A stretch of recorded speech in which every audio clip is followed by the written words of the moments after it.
Hello दोस्तों, स्वागत है आपका हमारे यूट्यूब चैनल एम के रेस स्टडी पे।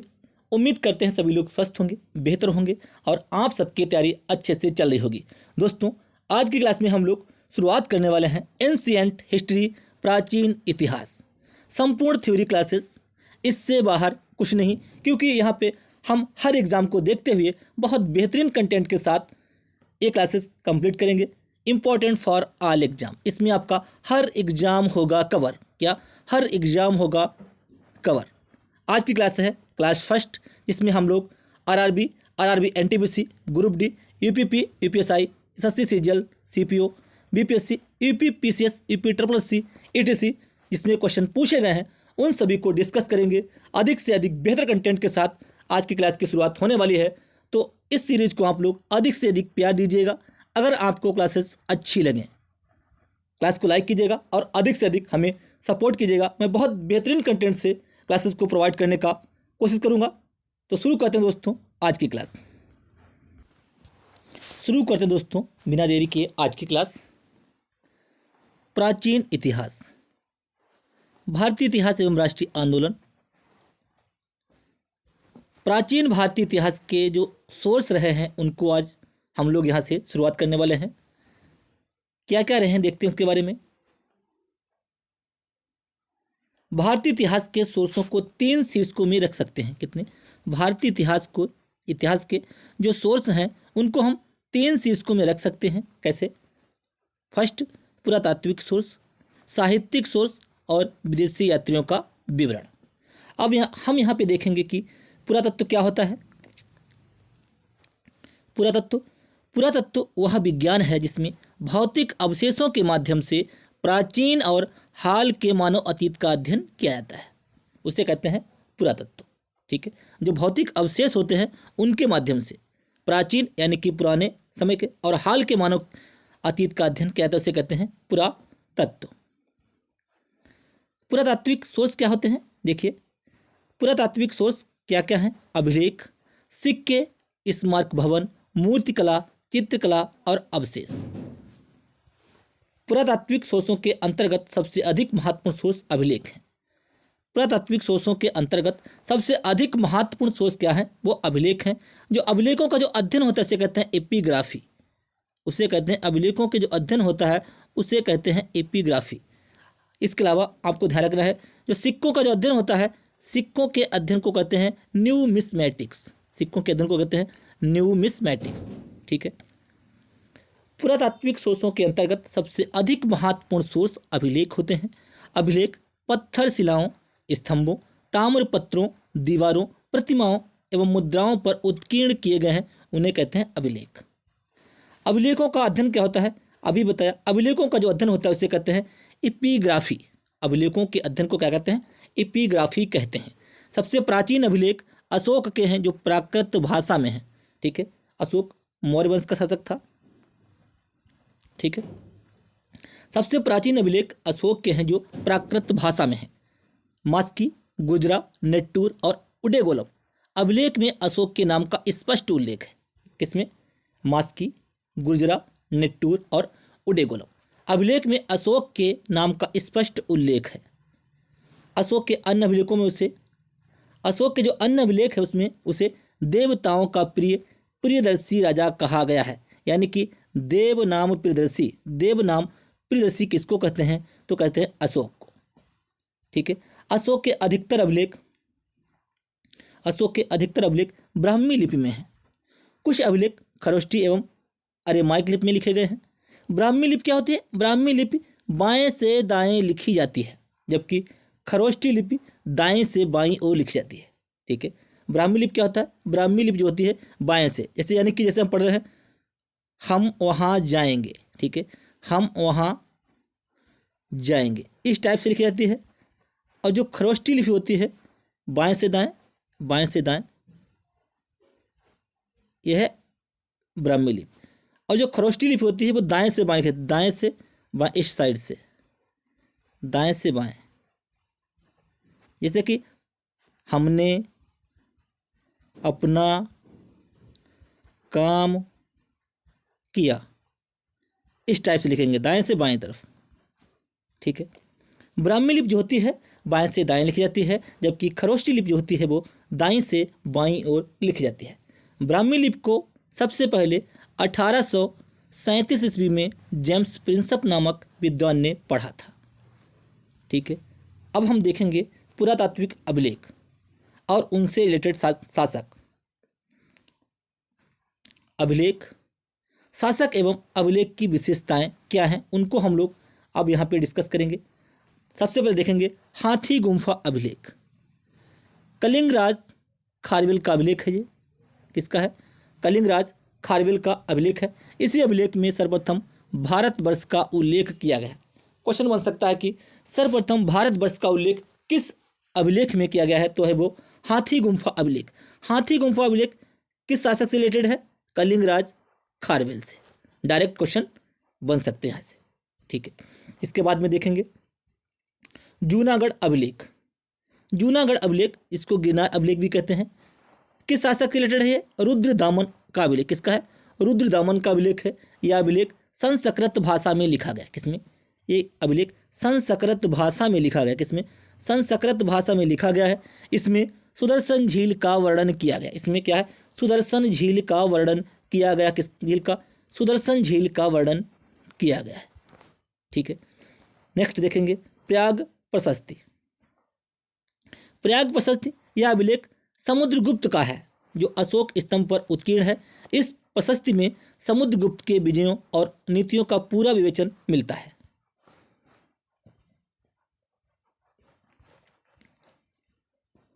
इसके बाद में देखेंगे हम लोग ग्वालियर प्रशस्ति। इस अभिलेख में गुर्जर प्रतिहार शासकों के विषय में विस्तृत सूचनाएं प्राप्त होती हैं। किसमें? ग्वालियर प्रशस्ति में। किसमें? गुर्जर और प्रतिहार शासकों के विषय में विस्तृत सूचनाएं प्राप्त होती है। किसमें? ग्वालियर प्रशस्ति में। नासिक जो अभिलेख है, नासिक अभिलेख में क्या है? नासिक अभिलेख में गौतमी बलश्री के बारे में। ठीक है, किसका? गौतमी बलश्री। देवपाड़ा अभिलेख बंगाल शासक विजयसेन। किसका? देवपाड़ा अभिलेख बंगाल शासक विजयसेन। यह होल अभिलेख मोस्ट इंपॉर्टेंट पुलकेशियन द्वितीय। यह होल अभिलेख पुलकेशियन द्वितीय। मंदसौर अभिलेख, मंदसौर अभिलेख, इसमें क्या? कुमार गुप्त के मंदसौर अभिलेख से रेशम बुनकर की श्रेणियों की जानकारी प्राप्त होती है। किसका है?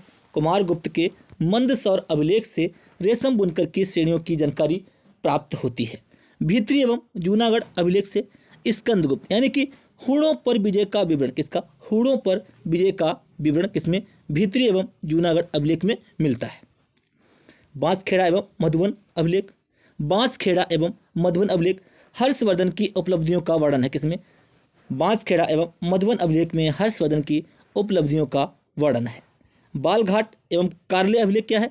सातवाहनों की उपलब्धियों का इसमें वर्णन है। भरहुत अभिलेख शुंग शासक की उपलब्धियां। किसमें? भरहुत में क्या है? शुंग शासक। भरहुत में क्या है? भरहुत, इसमें छोटों की मात्रा है और शुंग में छोटों की मात्रा है। भरहुत अभिलेख शुंग शासक की उपलब्धियां। एरण अभिलेख भानुगुप्त का है, मोस्ट इंपॉर्टेंट है। इसमें क्या है? इसमें सती प्रथा का पहला लिखित साक्ष्य मिलता है। इसमें एरण अभिलेख में इंपॉर्टेंट है, भानुगुप्त का है। ठीक है, अयोध्या अभिलेख।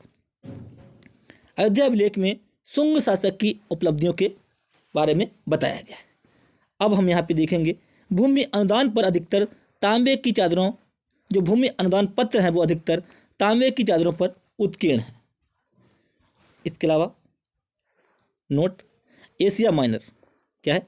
एशिया माइनर में बोगजगोई नामक स्थान पर लगभग ईसा पूर्व 1400 का संधि पत्र अभिलेख मिला है। इनमें इंद्र, मित्र, वरुण और नासत्य आदि वैदिक देवताओं के नाम उल्लिखित है। किसमें?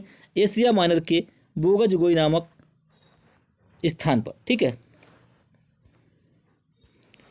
अब हम लोग देखेंगे कुछ सिक्कों के बारे में। सिक्कों के बारे में,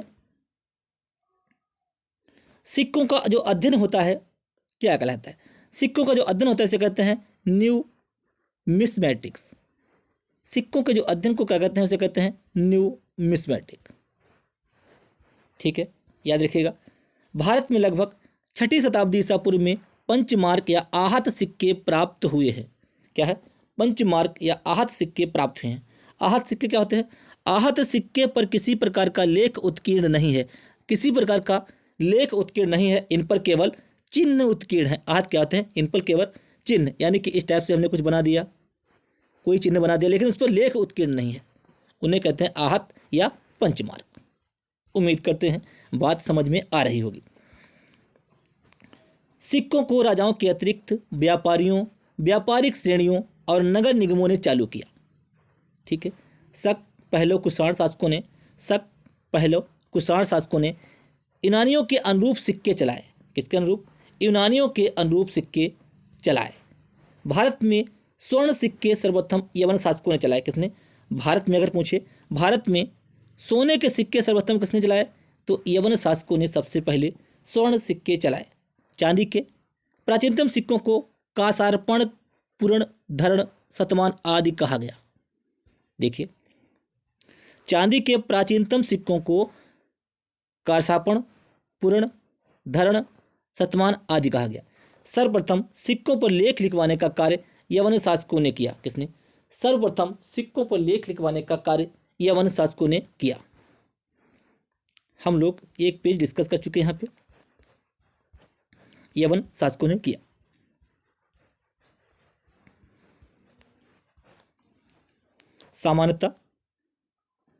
सामान्यतः 206 ईसा पूर्व से लेकर 300 ईस्वी तक भारतीय इतिहास का ज्ञान हमें मुख्य रूप से मुद्राओं की सहायता से ही होता है।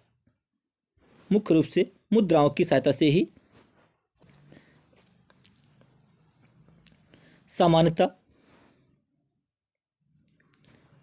सामान्यतः 206 ईसा पूर्व से लेकर 300 ईस्वी तक की भारतीय इतिहास का जो ज्ञान है हमें मुख्य रूप से मुद्राओं की सहायता से ही होता है।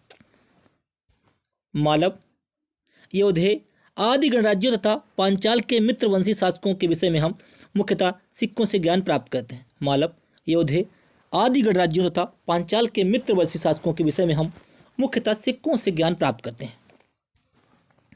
सिक्कों के अध्ययन से हमें सम्राटों के धर्म तथा उनके व्यक्तिगत गुणों का पता चलता है। कनिष्क के विषय में,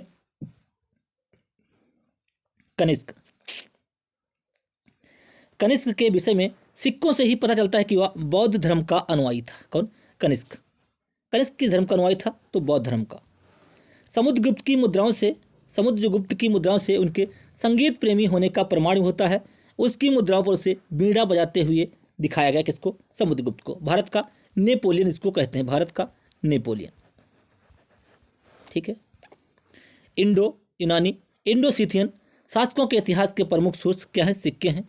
सातवाहन नरेश यज्ञश्री सातकर्णी की एक मुद्रा पर जलपोत का चित्र उत्कीर्ण मिलता है। किस पे?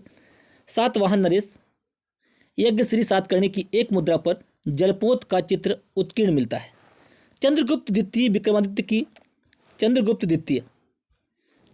द्वितीय इनको विक्रमादित्य की उपाधि दी गई थी।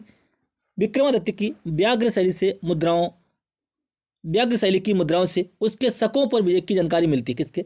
चंद्रगुप्त द्वितीय विक्रमादित्य की व्याघ्र शैली की मुद्राओं से उसके शकों पर विजय की जानकारी मिलती है। अब हम देखेंगे स्मारक। हमने भी देखा अभिलेख, अब हम देखेंगे स्मारक। अभिलेख, सिक्के हम डिस्कस कर चुके हैं अभिलेख के बारे में और उसके बाद में सिक्कों के बारे में। अब हम देखेंगे यहाँ पे स्मारक। स्मारकों से प्राचीन काल के महलों और मंदिरों की शैली से वास्तुकला के विकास की जानकारी प्राप्त होती है। स्मारक के अंतर्गत प्राचीन इमारतें, मंदिर, मूर्तियाँ आती हैं। ये सब हमारे स्मारक के अंतर्गत आते हैं। ठीक है। स्मारकों से विभिन्न युगों की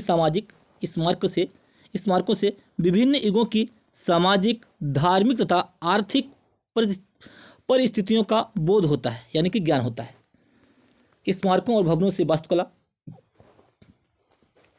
के विकास के अध्ययन में सहायता मिलती है। मंदिर निर्माण की 3 प्रमुख शैलियां हैं। कौन कौन सी? नागर, दरबिण, बेसर। कौन कौन सी? नागर, दरबिण, बेसर। नागर किसके? उत्तर भारत की है। नागर किसकी है? नागर किसके? उत्तर भारत की है। नागर उत्तर भारत की है। नागर उत्तर भारत की है नागर, बीच की है बेसर और दक्षिण की है दरबिण। याद रखिएगा, नागर, दरबिण, बेसर।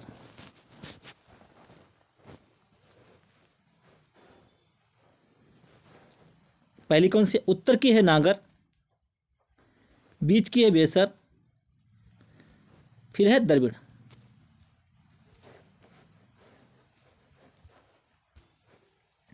स्मारकों और भवनों से वास्तुकला के विकास के अध्ययन में सहायता मिलती है। मंदिर निर्माण की 3 प्रमुख शैलियां हैं, नागर, द्रविड़, बेसर। उत्तर भारतीय मंदिरों की नागर शैली, दक्षिण भारतीय मंदिर की शैली द्रविड़ है। दक्षिण पथ के वे मंदिर जिनमें नागर एवं द्रविड़ दोनों शैलियों का प्रयोग हुआ उसे बेसर कहते हैं। बेसर क्या है? ये बीच वाली है, मध्य भारत के। बेसर, नागर, बेसर, द्रविड़। द्रविड़ दक्षिण की, नागर उत्तर की, बीच की बेसर। इसमें दोनों शैलियों का प्रयोग हुआ उसे बेसर शैली कहते हैं। भारत से बाहर हिंदू संस्कृत से संबंधित स्मारक मिलते हैं। इनमें मुख्य रूप से जावा का बोरोबुदुर स्तूप, कहाँ का? इंडोनेशिया जावा का क्या है? जावा का बोरोबुदुर स्तूप और तथा कंबोडिया के अंकोर वाट का मंदिर। इंपॉर्टेंट है, पूछते हैं अंकोर वाट का मंदिर कहाँ पे है? तो कहाँ पे है? कंबोडिया पे। ठीक है। कुषाण गुप्त गुप्तोत्तर काल में, कुषाण गुप्त गुप्तोत्तर काल में निर्मित मूर्तियों से जनसाधारण की धार्मिक सामाजिक आस्थाओं की जानकारी प्राप्त होती है। कुषाण कालीन मूर्तिकला में यूनानी प्रभाव परिलक्षित होता है, जबकि गुप्त कालीन मूर्तिकला में स्वाभाविकता परिलक्षित होती है। सांची कहाँ पड़ता है? मध्य प्रदेश। सांची, भरहुत, अमरावती की मूर्तिकला में जन सामान्य के जीवन की यथार्थ झांकी मिलती है। अजंता के चित्रों में मनोभावों की सुंदर अभिव्यक्ति मिलती है। माता और शिशु का मरण संपन्न राजकुमारी चित्रों के मनोभावों का शाश्वत चित्रण किया गया है। अजंता के चित्रों में मनोभावों की सुंदर अभिव्यक्ति मिलती है। यहाँ पे माता और शिशु का मरणासन्न राजकुमारी जैसे चित्रों के मनोभावों का शाश्वत चित्रण किया गया है। अब हम लोग देखेंगे अवशेष। अवशेष किसे कहते हैं? अवशेष क्या होता है? अवशेष प्राचीन बस्तियों के उत्खनन से जो अवशेष मिले हैं उनसे प्राग ऐतिहासिक और आदि इतिहास पर प्रकाश पड़ता है। प्राचीन बस्तियों के उत्खनन से जो अवशेष मिले हैं उनमें प्रागैतिहासिक और आदि इतिहास पर प्रकाश पड़ता है। पाकिस्तान में सोहन नदी की घाटी में पुरापाषाण युग से मिले पत्थर के खुरदरे औजारों से अनुमान लगाया कि भारत में 4 लाख से 2 लाख ईसा पूर्व मानव रहता था।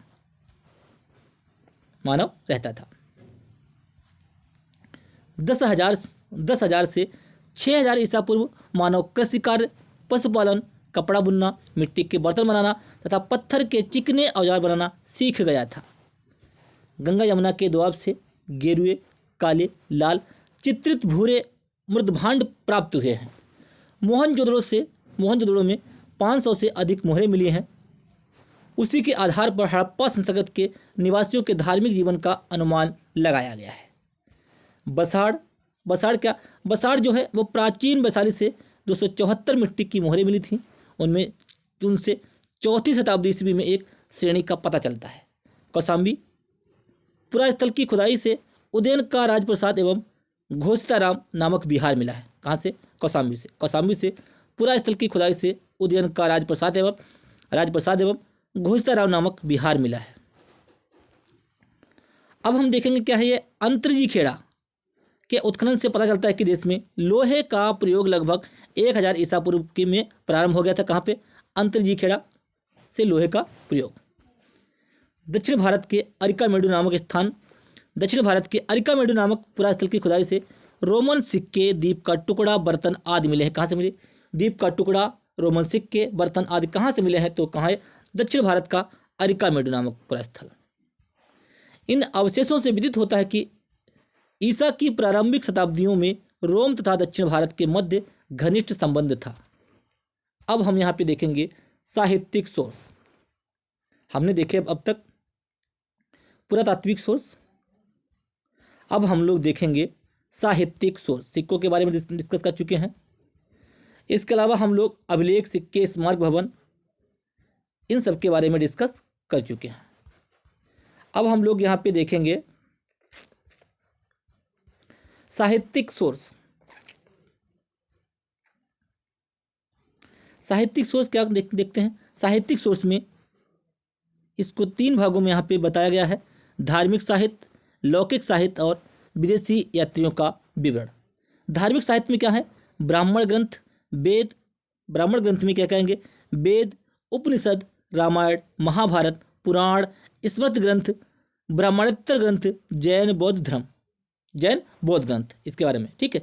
लौकिक साहित्य में जीवनियाँ, कल्पना प्रधान तथा गल्प साहित्य और विदेशी यात्रियों का विवरण, यहाँ पे हम इसको देखने वाले हैं। सबसे पहले देखेंगे ब्राह्मण ग्रंथ में वेद। देखेंगे वेद क्या है। वेद भारत के सर्व प्राचीन ग्रंथ हैं जिनका संकलनकर्ता महर्षि कृष्णद्वैपायन वेद व्यास को माना जाता है। ठीक है। वेद भारत के सर्व प्राचीन ग्रंथ हैं जिनका संकलनकर्ता महर्षि कृष्णद्वैपायन वेद व्यास को माना जाता है। वैदिक शब्द वेद से बना है। जो वैदिक शब्द है वो वेद से बना है। वेद का शाब्दिक अर्थ होता है ज्ञान। क्या होता है? डायरेक्ट देखिएगा, वेद का शाब्दिक अर्थ होता है ज्ञान। भारतीय परंपरा में वेदों को नित्य तथा भारतीय परंपरा में जो वेद हैं वेदों को नित्य तथा अपौरुषेय माना गया है। वेद 4 हैं। कौन कौन से मेरे भाई? ऋग्वेद, यजुर्वेद, सामवेद और अर्थवेद। ठीक है। अगर पूछे वेद त्रयी में कौन सा वेद शामिल नहीं है तो मेरे भाई अर्थवेद जो है वो वेद त्रयी में शामिल नहीं है। बाकी सारे ये 3 ऋग्वेद, यजुर्वेद, सामवेद ये वेद त्रयी कहलाते हैं। क्या? वेद त्रयी कहलाते हैं। ये भी आपको ध्यान रखना है। जो ये चारों जो वेद हैं ऋग्वेद, यजुर्वेद, सामवेद, अर्थवेद, इन 4 वेदों को संहिता कहा गया है। सबसे पुराना है ऋग्वेद। सबसे पुराना है ऋग्वेद। इसमें 1028 सूक्त, 10 मंडल और 10,562 के करीब क्या है? रचनाएं हैं। इनको हम लोग आगे डिस्कस करेंगे। जो 4 वेद हैं इनको हम क्या कहते हैं? वेदों को संहिता कहते हैं मेरे भाई। संहिता कहते हैं। वेदों को संहिता कहा गया। ऋग्वेद को सबसे प्राचीन वेद माना जाता है। ऋक का अर्थ है छंदों तथा चरणों से युक्त मंत्र होता है। ऋक का अर्थ क्या होता है? छंदों तथा चरणों से युक्त मंत्र होता है। ऋग्वेदिक भरतों का अधिवास क्षेत्र जो क्या था? जहाँ पे ऋग्वेदिक भरत रहते थे, सरस्वती तथा यमुना नदियों के बीच का प्रदेश था। जो सरस्वती और यमुना नदियाँ थीं उनके बीच का जो प्रदेश था वो क्या था? ऋग्वेदिक भरतों का अधिवास था, यानी कि रहने का निवास स्थान, रहने का उनके ये निवास स्थान था। उनके रहने का निवास स्थान था ये।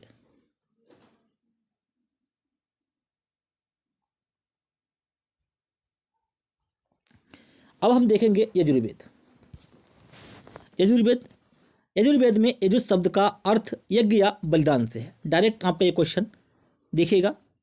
हम लोगों ने प्राचीन इतिहास को डिस्कस किया है। उसके जो है हम लोग एनटीपीसी में प्रीवियस ईयर क्वेश्चन को कंप्लीट कर रहे हैं, जिसमें हमने प्राचीन इतिहास को डिस्कस किया था। उसमें एक क्वेश्चन पूछा गया था कि यजुर का अर्थ क्या होता है। यज्ञ या बलिदान से डायरेक्ट क्वेश्चन बना है। आप लोग जाकर देख सकते हैं। ठीक है। तो ये जो मैं डिस्कस कर रहा हूँ ये क्लासेस, ये आपके हर एग्जाम के लिए बहुत इंपॉर्टेंट साबित होंगी। यजुर्वेद में यजुः शब्द का अर्थ क्या है? यज्ञ या बलिदान से है। इस संहिता की रचना गद्य एवं पद शैली में की गई। ऐसा कौन सा वेद है जिसकी रचना गद्य एवं पद शैली में की गई है? तो कौन सा है? वो यजुर्वेद है। क्वेश्चन पूछा गया आपका, ये भी क्वेश्चन आपका पूछा गया है। यजुर्वेद के कितने भाग हैं? 2 भाग हैं। कौन कौन से? कृष्ण यजुर्वेद और शुक्ल यजुर्वेद। कौन कौन से? कृष्ण यजुर्वेद और शुक्ल यजुर्वेद। शुक्ल यजुर्वेद जो है वो केवल पद शैली में लिखा गया है, और जो कृष्ण यजुर्वेद है जिसमें गद्य और पद्य दोनों शैली है। कौन सी? गद्य और पद्य इसमें दोनों शैली है। किसमें? कृष्ण यजुर्वेद में। ये भी आपको ध्यान रखना है। कृष्ण यजुर्वेद गद्य एवं पद दोनों शैली में है, जबकि शुक्ल क्या है? ये केवल पद्य शैली में स्थित है। केवल पद्य शैली में स्थित है। पद शैली में, सॉरी, पद शैली में है। शुक्ल क्या? शुक्ल यजुर्वेद की जो संहिताओं को, जो शुक्ल यजुर्वेद की संहिताओं को वाजसनेय भी कहा गया है। क्या कहा? जो शुक्ल यजुर्वेद की संहिताएं हैं उनको वाजसनेय कहा गया है, क्योंकि वाजसनेय के पुत्र याज्ञवल्क्य इसके दृष्टा थे। ठीक है। उम्मीद करते हैं क्लास आपको पसंद आ रही होगी। क्लास को लाइक कीजिए, क्लास को लाइक कीजिए दोस्तों, चैनल को सब्सक्राइब कर लीजिए और अधिक से अधिक शेयर कीजिए। इसके अलावा हम लोग जो है एनटीपीसी के लिए आरआरबी के प्रीवियस ईयर क्वेश्चन डिस्कस कर रहे हैं। उसकी क्लासें हमारे चैनल पे पड़ी हुई हैं, आप उनको भी देख सकते हैं। इस क्लास के थ्रू आप लोग थ्योरी को कंप्लीट करते रहिएगा, थ्योरी को कंप्लीट करते रहिएगा। उसके बाद में लास्ट में जो हमारा हम सोच रहे हैं कि सारे प्रीवियस ईयर क्वेश्चन जितने एग्जाम में पूछे गए अलग अलग हैं, उनको हम लोग कभी कभी 500, 400, 300, 250 इस टाइप से क्वेश्चन को लास्ट में कवर करेंगे। पहले थ्योरी के साथ साथ में हम लोग एनटीपीसी में जो previous year question RRB group D में सभी एग्जामों में पूछे गए हैं उनको हम लोग डिस्कस कर रहे हैं, उसको करेंगे, साथ ही साथ थ्योरी भी डिस्कस करेंगे। तो आप लोग जीके के लिए अधिक से अधिक हमें सपोर्ट करते रहिए, ठीक है। मैं बहुत बेहतर कंटेंट आपको प्रोवाइड कर दूंगा। शुक्ल यजुर्वेद की संहिताओं को वाजस्नेय भी कहा गया है क्योंकि वाजस्नेय के पुत्र याज्ञवल्क्य इसके दृष्टा थे, ठीक है, याज्ञवल्क्य इसके दृष्टा थे।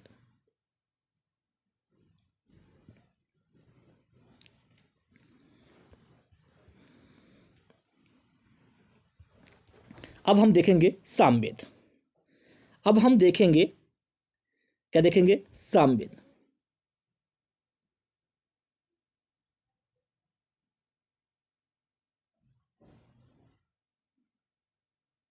सामवेद, सामवेद में क्या है? सामवेद में यज्ञों के अवसर पर गाए जाने वाले मंत्रों का संग्रह है। सामवेद में कुल 1875 रचनाएं हैं, ठीक है। कितनी हैं? सामवेद में कुल 1875 रचनाएं हैं। सामवेद में कुल 1875 रचनाएं हैं। ऋग्वेद में मैंने नहीं बताया। ऋग्वेद में 1028 सूक्त हैं, 10 मंडल हैं और 10,562 के करीब क्या हैं? रचनाएं हैं, ठीक है। ये पॉइंट आप लोग यहाँ पे ध्यान रखिएगा इसके बारे में। ऋग्वेद में क्या है? ऋग्वेद में जो उल्लिखित है 10 राजाओं का युद्ध, आपने पढ़ा होगा। 10 राजाओं का जो युद्ध है वो किस नदी के किनारे लड़ा गया? परशुणी या रावी नदी के किनारे लड़ा गया। ऋग्वेद में क्या है? ऋग्वेद में एक शब्द आता है यव। यव जो होता है, यव को क्या कहते हैं? जौ। यव को हम क्या कहते हैं? यव को जौ कहते हैं। सबसे प्राचीन वेद है हमारा ऋग्वेद। सबसे प्राचीन वेद कौन सा हमारा है? ऋग्वेद है। ऋग्वेद में क्या है? वर्ण शब्द का सर्वोत्तम उल्लेख किसमें मिलता है? ऋग्वेद में मिलता है, ठीक है। वर्ण शब्द का सर्वप्रथम उल्लेख किसमें मिलता है? ऋग्वेद में मिलता है। जो ऋग्वेदिक काल था उसमें जो महत्वपूर्ण संपत्ति थी उसको क्या, किसको कहते थे? महत्वपूर्ण संपत्ति, यानी कि गाय को। गाय को महत्वपूर्ण मूल्यवान संपत्ति समझा जाता था। किसमें? ऋग्वेदिक काल में। अगन्या क्या था? अगन्या क्या था? अगन्या मेरे दोस्त गाय को ही कहते थे। क्या कहते थे? अगन्या गाय को ही कहते थे, ठीक है। अगन्या किसको कहते थे? अगन्या गाय को कहते थे। वैदिक कर्मकांड में होत, जो ऋग्वेद को जो पढ़ने वाले थे उनको क्या कहते थे? होत कहते थे, होता, ठीक है। होत या होता, होता का संबंध किससे? ऋग्वेद से है, ठीक है।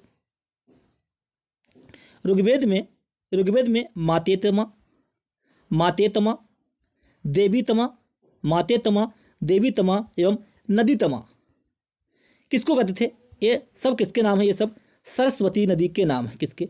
सरस्वती नदी के ये सारे नाम हैं। किसके? ये सब सरस्वती नदी के नाम है। किसके? सबसे प्राचीन वेद हमने बताया था। सबसे प्राचीन वेद हमारा क्या है? ऋग्वेद क्या है? ये सबसे प्राचीन वेद है, ठीक है। ऋग्वेद में क्या है? ऋग्वेद में सर्वाधिक संख्या में मंत्रों, ऋग्वेद में सर्वाधिक संख्या में मंत्र किससे संबंधित थे? ये इंद्र से। ऋग्वेद में सर्वाधिक संख्या में मंत्र संबंधित है किससे? इंद्र से। ऋग्वेद में गौत्र देखा होगा। गौत्र, गौत्र शब्द का प्रयोग सर्वप्रथम कहाँ हुआ है? ऋग्वेद में हुआ है। सारे क्वेश्चन एक इंपॉर्टेंट है, ठीक है। जो ऋग्वेद जो धर्म था, ऋग्वेदिक धर्म जो था वो कैसा था? बहुदेववादी था। कैसा? बहुदेववादी था। ऋग्वेद काल में जो जनता थी वो किस पे विश्वास करती थी? वो बलि तथा कर्मकांड में विश्वास रखती थी। किसमें? बलि तथा कर्मकांड में विश्वास रखती थी। ऋग्वेद की जो मूल लिपि की होती थी क्या थी? ऋग्वेद की जो मूल लिपि थी वो क्या थी? वो ब्राह्मी थी। क्या थी? ब्राह्मी लिपि थी जो बाएं से दाईं ओर लिखी जाती थी। गायत्री मंत्र का उल्लेख किसमें मिलता है? गायत्री मंत्र का जो उल्लेख है सर्वप्रथम किसमें मिलता है? ये भी ऋग्वेद में मिलता है। ठीक है, गायत्री मंत्र का उल्लेख किसमें मिलता है? ऋग्वेद में मिलता है। वह ग्रंथ कौन सा है जिसमें आयुर्वेद शब्द का प्रयोग हुआ है? आयुर्वेद शब्द का प्रयोग हुआ है, वह ग्रंथ कौन सा है? वो है ऋग्वेद है। कौन सा है? ऋग्वेद है। ठीक है, ऋग्वेद है।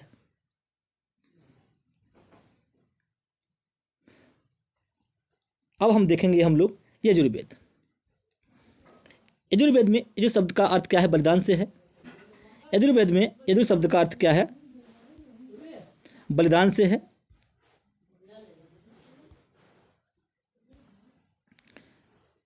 इस संहिता की रचना गद्य एवं पद शैली में की गई। यजुर्वेद के 2 भाग हैं, कृष्ण यजुर्वेद और शुक्ल यजुर्वेद। कृष्ण यजुर्वेद गद्य एवं पद दोनों शैली में है, जबकि शुक्ल यजुर्वेद केवल पद शैली में है। शुक्ल यजुर्वेद की संहिताओं को वाजस्नेय भी कहा गया है, क्योंकि वाजस्नेय के पुत्र याज्ञवल्क्य इसके दृष्टा थे। ठीक है, वाजस्नेय के पुत्र याज्ञवल्क्य इसके दृष्टा थे। ठीक है, इसके दृष्टा थे।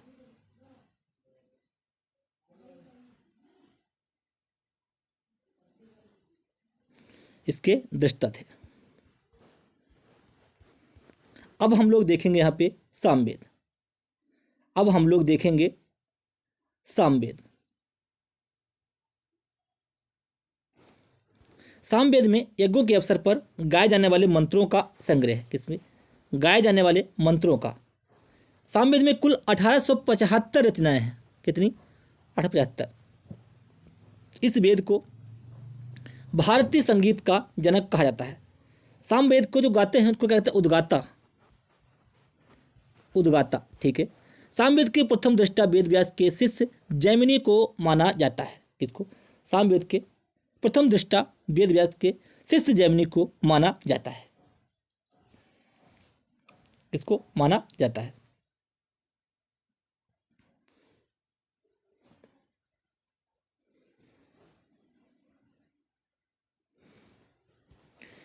अब हम देखेंगे लास्ट अर्थवेद। अर्थवेद। अर्थवेद का नाम अर्थवा ऋषि के नाम पर पड़ा। अर्थवेद को ब्रह्मवेद या श्रेष्ठ वेद भी कहा गया है। इसमें कुल 20 अध्याय हैं। इसमें 731 सूक्त एवं 5987 रचनाएं हैं। 5987 क्या है? रचनाएं हैं। अर्थवेद में सामान्य मनुष्यों के विचारों, विश्वासों एवं अंधविश्वासों तथा जादू टोनों का विवरण किसमें मिलता है? अर्थवेद में मिलता है। अर्थवेद को आयुर्वेद अर्थात जीवन का विज्ञान भी कहा जाता है। अर्थवेद को आयुर्वेद अर्थात जीवन का विज्ञान भी कहा जाता है। औषधि वनस्पतियों के विषय में सूचना किसमें मिलती है? अर्थवेद में मिलती है। ये सारे क्वेश्चन बनते हैं यहाँ से दोस्त। औषधि वनस्पतियों के विषय में सूचना अर्थवेद से मिलती है। अंग, मगध, अयोध्या का उल्लेख अर्थवेद में किया गया है। अर्थवेद में सर्वप्रथम इतिहास शब्द का उल्लेख किया गया है। अर्थवेद में सर्वप्रथम इतिहास शब्द का उल्लेख किया गया है।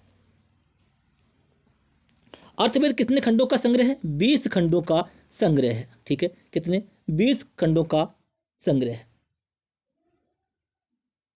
20 खंडों का संग्रह है। नेक्स्ट देखेंगे अब हम ब्राह्मण ग्रंथ। अब हम देखेंगे यहाँ पे ब्राह्मण ग्रंथ। ब्राह्मण ग्रंथ। ब्राह्मण ग्रंथ वैदिक संहिताओं। ब्राह्मण ग्रंथ जो है वैदिक संहिताओं की व्याख्या करने के लिए गद्य में लिखे गए। किसमें? ब्राह्मण ग्रंथ जो है वैदिक संहिताओं की व्याख्या करने के लिए गद्य में लिखे गए। ब्राह्मण ग्रंथ की रचना याज्ञिक विधि विधान के प्रतिपादन के उद्देश्य से किया गया है। शतपथ ब्राह्मण में गांधार, सल्प, कैके, कुरु, पंचाल, कौशल, विदेह आदि राजाओं का उल्लेख मिलता है। शतपथ ब्राह्मण में पुनर्जन्म सिद्धांत का पहली बार उल्लेख मिलता है। किसमें? अगर पूछे किस ब्राह्मण ग्रंथ में पुनर्जन्म सिद्धांत का पहली बार उल्लेख मिलता है तो है शतपथ ब्राह्मण। आरण्यक ग्रंथ मुख्यतः दार्शनिक ग्रंथ हैं। इनकी रचना आरण्य अर्थात जंगलों में की गई है, उसे कहते हैं आरण्यक ग्रंथ। अब हम देखेंगे उपनिषद। उपनिषद क्या है? उपनिषद कितने होते हैं? 108 हैं। उपनिषद का शाब्दिक अर्थ है समीप बैठना। उपनिषदों को वेदांत भी कहा गया है। वेदांत किसे कहते हैं? वेदांत किसे कहते हैं? उपनिषदों को वेदांत कहते हैं। वेदांग अलग होता है, यह है वेदांत।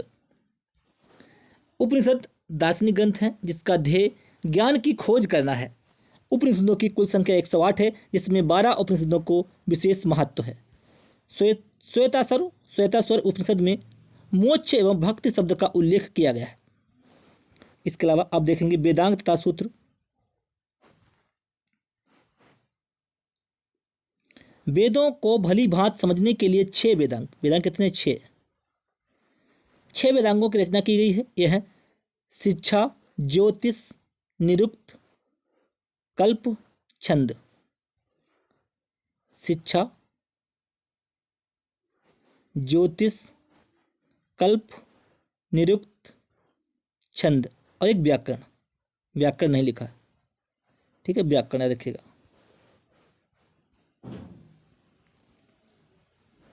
सूत्र साहित्य का प्रणयन वैदिक साहित्य को अक्षुण्ण बनाने के लिए किया गया था। ऐसे सूत्र जिनमें विधि और नियमों का प्रतिपादन किया गया है कल्प सूत्र कहलाते हैं। कैसे? ऐसे सूत्र जिनमें विधि और नियम का प्रतिपादन किया गया उसे कहते हैं कल्प सूत्र। कल्प सूत्रों के 3 भाग हैं। कौन कौन से हैं? स्रोत सूत्र, ग्रह सूत्र और धर्म सूत्र। स्रोत सूत्रों में यज्ञ संबंधी नियमों का उल्लेख है। किसमें? स्रोत सूत्रों में यज्ञ संबंधी नियमों का उल्लेख है। ग्रहाम सूत्रों में मनुष्यों के लौकिक तथा पालौकिक कर्तव्यों का विवेचन है, जबकि धर्म सूत्रों में धार्मिक, सामाजिक और राजनीतिक कर्तव्यों का विवेचन है। सूत्रों में गौतम धर्मसूत्र को सबसे प्राचीन माना गया है। सूत्रों में जो गौतम धर्मसूत्र है उसको सबसे प्राचीन माना गया। अब हम लोग देखेंगे पुराण, धर्मशास्त्र एवं स्मृतियाँ। भारतीय ऐतिहासिक कथाओं का सबसे अच्छा क्रमबद्ध विवरण हमें पुराणों में मिलता है। पुराणों के रचयिता लोमहर्ष अथवा उनके पुत्र उग्रश्रवा माने जाते हैं। ठीक है। पुराण का शाब्दिक अर्थ क्या है? पुराण का शाब्दिक अर्थ है प्राचीन आख्यान। इनकी रचना 3री-4वीं शताब्दी ईस्वी में की गई थी। सर्वप्रथम पॉजिटर, कौन सा? सर्वप्रथम पॉजिटर नामक विद्वान ने इनके ऐतिहासिक महत्व की ओर ध्यान आकर्षित कराया है। अमरकोश में पुराणों के 5 विषय बतलाए गए हैं। कौन कौन से? सर्ग अर्थात जगत की सृष्टि, प्रतिसर्ग अर्थात प्रलय के बाद जगत की पुनः सृष्टि, वंश अर्थात ऋषियों तथा देवताओं की वंशावली, मनवंतर अर्थात महायुग, 5वां है वंशानुचरित अर्थात प्राचीन राजकुलों का इतिहास। पुराणों की संख्या कितनी है मेरे दोस्त? पुराणों की संख्या 18 है। मत्स्य, वायु, विष्णु, ब्राह्मण, भागवत पुराणों में राजाओं की वंशावली पाई जाती है। मत्स्य पुराण का सबसे अधिक प्राचीन एवं प्रमाणिक है। मत्स्य पुराण सबसे प्राचीन है एवं प्रमाणिक है। विष्णु पुराण का जो संबंध है, डायरेक्ट क्वेश्चन बनता है, विष्णु पुराण का संबंध क्या है? मौर्य वंश से। मत्स्य पुराण का संबंध आंध्र सातवाहन से तथा वायु पुराण का जो है गुप्त से। किससे? गुप्त वंश से है वायु पुराण का। विष्णु पुराण, विष्णु का संबंध किससे? मौर्य वंश से। मत्स्य का है किससे? है आंध्र यानी कि सातवाहन से। तथा वायु पुराण का है संबंध गुप्त वंश से। वायु कैसी होती? गुप्त होती। आपने देखा क्या? नहीं, ऐसा देखिएगा, वायु गुप्त वंश से। पुराण सरल एवं व्यवहारिक भाषा में लिखे गए हैं। किसमें? सरल एवं व्यवहारिक भाषा में लिखे गए हैं। वैदिक साहित्य के उपरांत 2 महत्वपूर्ण महाकाव्य की रचना हुई, इसमें रामायण तथा महाभारत है। रामायण की रचना 500 ईसा पूर्व से 300 ईस्वी के मध्य हुई, जबकि महाभारत की रचना 400 ईसा पूर्व से लगभग 400 ईस्वी के बीच हुई थी। रामायण की रचना किसने की थी? महर्षि वाल्मीकि ने की थी, जबकि महाभारत की रचना महर्षि वेदव्यास ने की थी। महाभारत में 1 लाख श्लोक हैं, जिसके कारण इसे सत्य साहित्य संहिता भी कहा। किसको कहते हैं? महाभारत को। इन महाकाव्यों से उत्तर वैदिक कालीन आर्यों के जीवन के विषय में जानकारी मिलती है। धर्मसूत्र, स्मृति, भाष्य निबंध आदि के सम्मिलित रूप को धर्मशास्त्र कहा गया है। ठीक है। धर्मसूत्रों का काल 500 से 200 ईस्वी पूर्व माना गया है। कालांतर में इन्हीं धर्मसूत्रों से स्मृति ग्रंथियों का विकास हुआ। अगर पूछे स्मृति ग्रंथियों का विकास किससे हुआ, तो धर्मसूत्रों से। धर्मसूत्रों की रचना गद्य में, जबकि स्मृति ग्रंथों की रचना पद्य में। धर्मसूत्र किसमें? गद्य में, जबकि स्मृति ग्रंथ पद्य में। सबसे प्राचीन मनुस्मृति है। कौन सी? सबसे प्राचीन स्मृति कौन सी है? मनुस्मृति। क्वेश्चन डायरेक्ट बनता है, जिसकी रचना 200 ईसा पूर्व से 200 ईस्वी के बीच मानी जाती है। नारद, पाराशर, बृहस्पति कात्यायन स्मृतियाँ गुप्तकालीन हैं। इनसे गुप्त काल के सामाजिक व धार्मिक जीवन पर प्रकाश पड़ता है। मनुस्मृति के प्रमुख टीकाकार भारूची, मेघातिथि, गोविंदराज तथा कुल्लुक भट्ट हैं। याज्ञवल्क्य स्मृति के प्रमुख टीकाकार विश्वरूप, विज्ञानेश्वर तथा अपरार्क हैं। ठीक है, स्मृति टीकाओं से हमें हिंदू समाज के विविध पक्षों के विषय में जानकारी प्राप्त होती है। अब हम देखेंगे बौद्ध साहित्य। बौद्ध साहित्य सबसे प्राचीन बौद्ध ग्रंथ त्रिपिटक है। इनके नाम है सुत्त पिटक, विनय पिटक, अभिधम्म पिटक। सुत्त पिटक को बौद्ध धर्म का इनसाइक्लोपीडिया भी कहा जाता है। किसको? सुत्त पिटक को बौद्ध धर्म का इनसाइक्लोपीडिया कहा गया है। जातक ग्रंथों से बुद्ध के पूर्व जन्मों की काल्पनिक कथाएं हैं। जातक ग्रंथों में क्या है? बुद्ध के पूर्व के जन्मों की काल्पनिक कथाएं हैं। सिंगली बौद्ध ग्रंथ दीपवंश और महावंश से भी भारत के प्राचीन इतिहास पर प्रकाश पड़ता है। आगे देखते हैं अब हम लोग जैन साहित्य। जैन साहित्य को हम आगम कहा जाता है। जैन आगमों में सबसे महत्वपूर्ण 12 अंग हैं। जैन धर्म का प्रारंभिक इतिहास कल्पसूत्र है। लगभग 4वीं सदी ईसा पूर्व से ज्ञात होता है कि इसकी रचना भद्रभाव ने की थी। किसने? कल्पसूत्र। जैन धर्म का प्रारंभिक इतिहास किसमें? कल्पसूत्र, जिसकी रचना भद्रबाहु ने की थी। ठीक है, जैन जो साहित्य उसे कहते हैं आगम। डायरेक्ट क्वेश्चन बनता है, कल्पसूत्र किसने रचना की? भद्रबाहु ने। ये भी बनता है। जैन ग्रंथों की रचना किसमें? प्राकृत भाषा में की गई है, जबकि बौद्ध ग्रंथों की रचना पाली भाषा में की गई है। ये भी याद रखिएगा। भगवती सूत्र से महावीर की शिक्षाओं का संग्रह किया गया है तथा उवासग दशाओं में उपासकों के जीवन संबंधी नियम दिए गए हैं। जैन साहित्य से तत्कालीन भारतीय समाज की सामाजिक धार्मिक दशा पर पर्याप्त प्रकाश पड़ता है। अब हम देखेंगे यहाँ पे लौकिक साहित्य।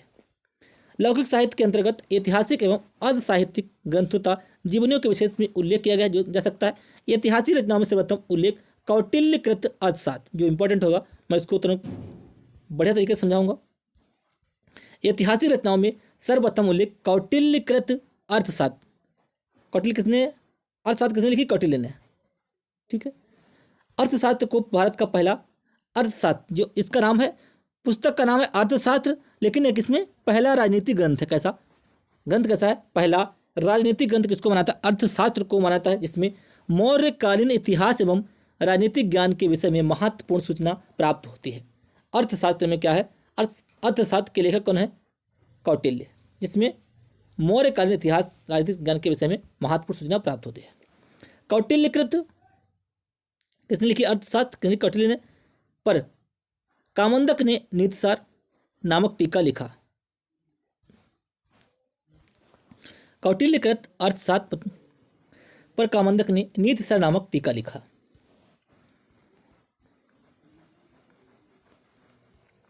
अब हम देखेंगे विदेशी यात्रियों का विवरण।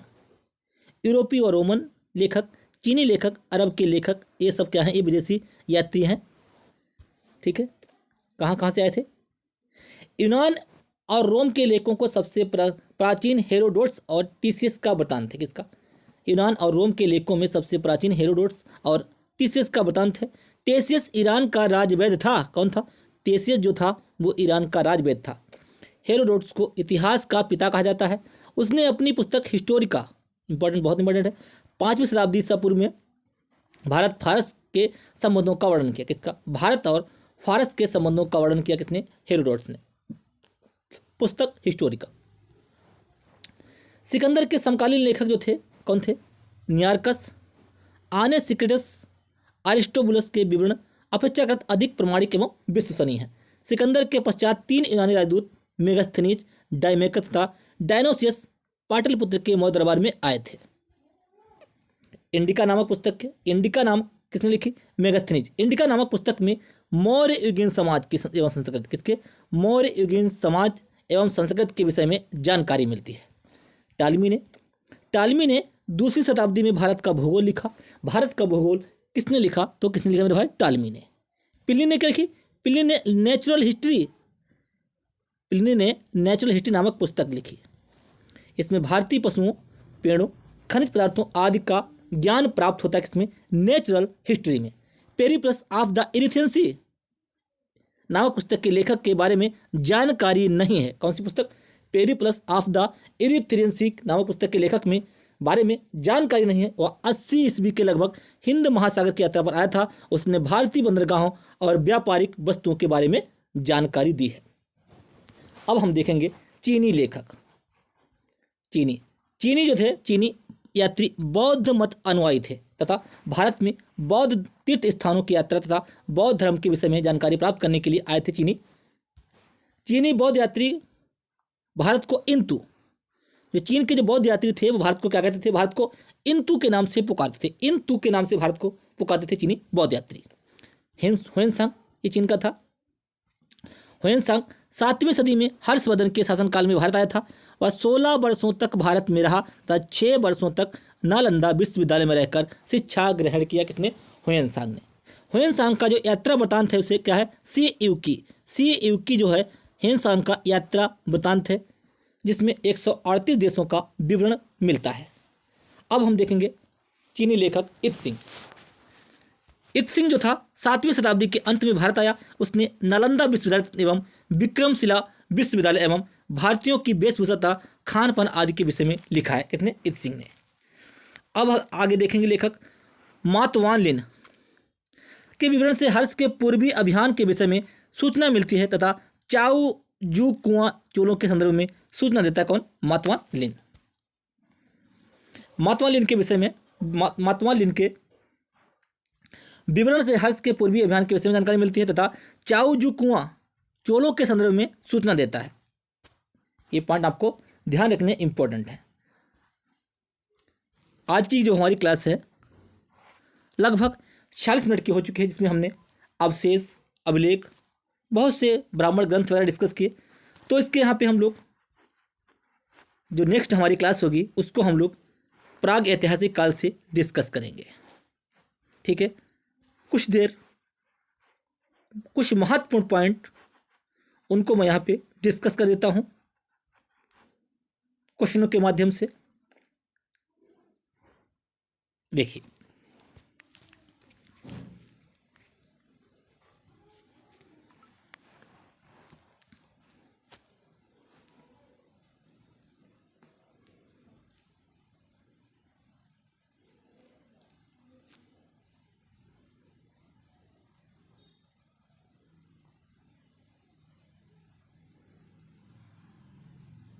अब देखते हैं यहाँ पे उपनयन।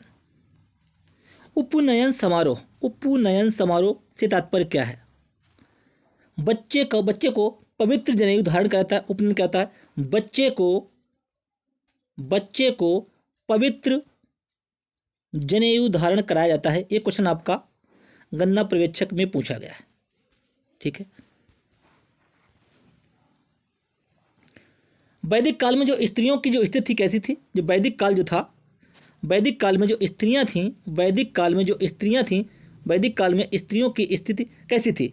उनकी जो स्थिति वो उच्च थी, फीमेल उच्च थी वैदिक काल में। 4 वेदों में प्रथम वेद कौन सा है? 4 वेदों में प्रथम वेद है ऋग्वेद, बता चुके हैं। भारत में मूर्ति पूजा शुरू हुई थी कब? आर्यों के काल से पूर्व। आर्यों के काल से पूर्व ही जो है भारत में मूर्ति पूजा शुरू हुई थी। जो पूर्व वैदिक काल में समाज के विभाजन का आधार क्या था? पेशा था। आधार क्या था? पेशा। वैदिक काल में, पूर्व वैदिक काल में समाज के विभाजन का आधार था पेशा। सत्यमेव जयते, इसका अर्थ है सत्य की ही विजय होती है। शब्द लिया गया किससे? मुंडक उपनिषद से लिया गया है। मुंडक उपनिषद से ये शब्द लिया गया है। सबसे पुराना हिंदू महाकाव्य कौन सा है? सबसे पुराना हिंदू जो महाकाव्य है वो है रामायण। कौन सा? रामायण सबसे पुराना हिंदू महाकाव्य। भारत में मूर्ति पूजा प्रारंभ होने का लगभग संकेत कब से मिलता है? आर्यों के काल से। जब आर्यों के काल से जो है भारत में मूर्ति पूजा प्रारंभ होने का संकेत मिलता है। आर्यों के दर्शन और सिद्धांतों की व्याख्या कौन करता है? तो उपनिषद करता है। उपनिषद क्या करता है? जो उपनिषद हमारा है, उपनिषद जो है वो क्या करता है? उपनिषद जो है आर्यों के दर्शन और सिद्धांतों की व्याख्या करता है। वह एक प्रथा थी। वह कौन सी जो प्रथा है जो केवल ऋग्वेदिक काल का प्रतीक है? वो कौन सी? दहेज प्रथा। दहेज प्रथा जो है वो ऋग्वेदिक काल का प्रतीक थी। ठीक है। वैदिक काल में जो अनाज जो था उसके लिए ब्रीहि शब्द का प्रयोग किसके लिए करते थे? चावल के लिए करते थे। ब्रीहि शब्द का प्रयोग किसके लिए किया जाता था? चावल के लिए किया जाता था। सत्यमेव जयते मुंडक उपनिषद से लिया गया है। वेदों के जो गद्य प्रकरण कहलाते थे उनको कहते थे ब्राह्मण। जो वेद थे, वेदों के जो वेदों के जो गद्य प्रकरण क्या कहलाते थे? जो गद्य प्रकरण जो थे वो कहलाते थे ब्राह्मण। ज्ञान के सिद्धांत पर बल देता है ज्ञान के बारे में किसको बताया था? ज्ञान के सिद्धांत पर बल कौन देता है? वेद का अर्थ ही होता है ज्ञान। ठीक है।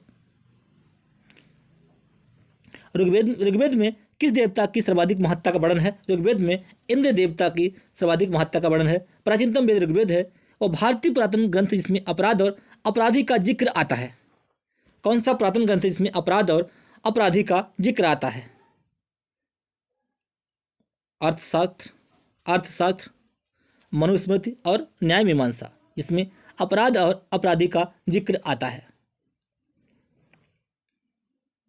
जो ऋग्वेद है, ऋग्वेद में समर्पित गायत्री मंत्र समर्पित किसको है? सविता को। ऋग्वेद में जो गायत्री मंत्र है किसको समर्पित है? ये सविता को समर्पित है। सबसे सर्वाधिक प्राचीन पुराण कौन सा है? तो मत्स्य पुराण है। उपवेद कौन सा नहीं? उपवेद ऋग्वेद, यजुर्वेद, सामवेद कौन सा नहीं है? योगवेद उपवेद नहीं है। योगवेद उपवेद नहीं है। वैदिक देवता इंद्र, जो वैदिक देवता इंद्र के देवता थे। इंद्र जो थे वो किसके देवता थे? जो इंद्र जो थे वो किसके देवता थे? किसके देवता थे? वर्षा व चक्रवात के। किसके? वर्षा व चक्रवात के देवता थे। कर्मकांड के रूप में किसे जाना जाता है? कर्मकांड ग्रंथ के रूप में किसे जाना जाता है? कर्मकांड ग्रंथ के रूप में किसे जाना जाता है? किसको? यजुर्वेद को कर्मकांड ग्रंथ के रूप में जाना जाता है। यजुर्वेद की कितनी शाखा हैं? 2 शाखा हैं, कृष्ण और शुक्ल, इसको बताया था। वैदिक ग्रंथों के अनुसार संघहित्री का कार्य क्या है?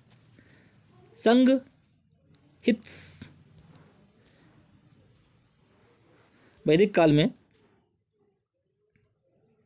संघहित्री का कार्य क्या है? एक कोषाध्यक्ष होते थे, कोषाध्यक्ष या खजांची का।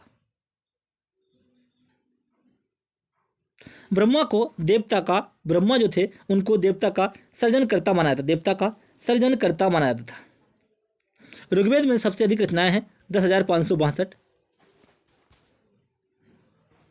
जो ऋग्वेद के सोर्स हैं उनको क्या कहते हैं? उनको सूक्त कहते हैं। 1028 सूक्त हैं।